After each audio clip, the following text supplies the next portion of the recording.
Welcome to eBritish IELTS. So today we're going to discuss about some very helpful tips and tricks for solving the task 2 of your writing module of the IELTS exam.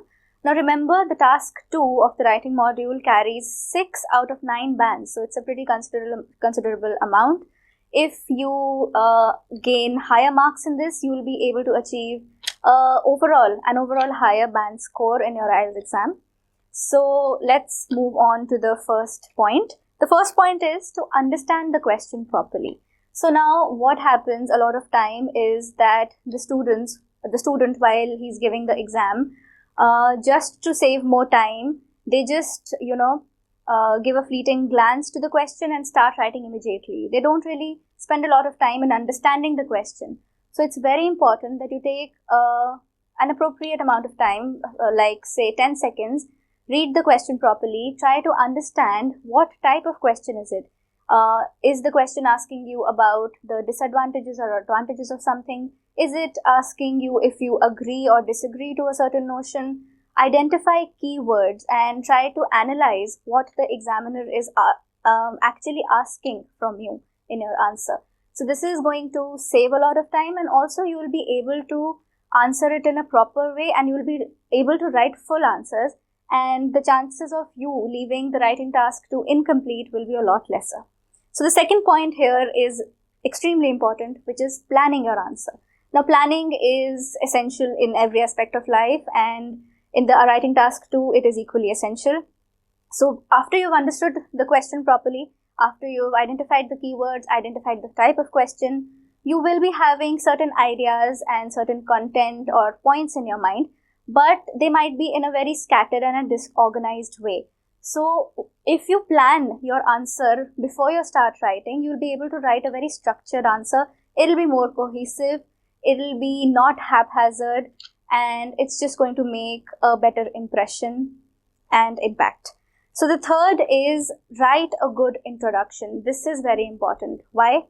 Because it makes a very great first impression on the examiner. Whenever the examiner starts to check your answers, they just need to read the starting 2 or 3 lines of your answer, and they kind of get an idea about how you are going to write further on. So writing an impactful introduction is very essential. Now there are a couple of ways in which you can write a good introduction. You can do something called paraphrasing, where you use appropriate synonyms and vocabulary to write the question in a different way without altering its meaning. You can also use synonyms and change the positioning of certain words in your answer. That can also be done. And if you don't want to follow these 2 methods, you can also write it in your own example, but just remember, you don't change the meaning of the question. It should remain as it is. You can do so by quoting certain authors, quoting certain lines from books, mentioning certain facts and figures that support your answer. So writing a good introduction and also a good conclusion will make the whole write-up better. The fourth point is using relevant examples in your answer. Now, why do we need to use relevant examples to support your answer? Because it's going to help you make your point in a better way. Another advantage that using examples in your answers has is that if you're short of words, sometimes it can happen that you don't have relevant ideas or points, and the word limit of writing task 2 is 250 words, so you have to write at least those. And if you don't have relevant points, then you can get short of words. So if you include examples in your answers, it's going to cover up your word limit, and also it's going to help you make a better impact by explaining your point in a more detailed way. So the fifth is generating ideas and content. Now, as an IELTS trainer, a lot of students come to me with a fear that they won't be able to generate proper ideas or content on the spot, that they won't be able to finish the task in a timely manner due to lack of content.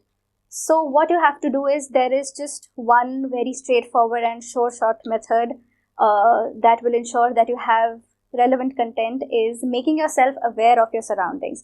You just have to keep yourself very updated with whatever is happening around the world. For that, you will have to read newspapers, magazines, you can watch news, you can listen to the radio. We live in 2021, so getting information is not that difficult. You just need to Google things and basically stay up to date with whatever is happening. Also, what you can do is just jot down some very common and recurring topics like education, health, environment, nature, and just Google them and start reading content on those. This will help you be better equipped with ideas so that you don't have a problem once you start writing your answer. And the sixth and one of the most important is start asking why. Now this again is a very good way of generating new ideas. Whenever you find yourself stuck somewhere, whenever you're not able to come up with relevant points, just start asking why. For example, if the question asks you, a lot of people these days are preferring public transportation over private transportation, discuss. So now you have to think why. Why are people preferring public transportation over private transportation? Maybe because it's cheaper. Now why is it cheaper? Because it's fuel efficient. It uses less fuel. Why is it fuel efficient? Because it can accommodate a lot of people at the same time. So once you start asking why, you kind of get into a loop and new ideas start coming to your mind and a new thought process takes place. So I hope you follow all these steps. You keep all these steps in your mind while you start preparing for your IELTS exam and achieve a higher band score. Thank you.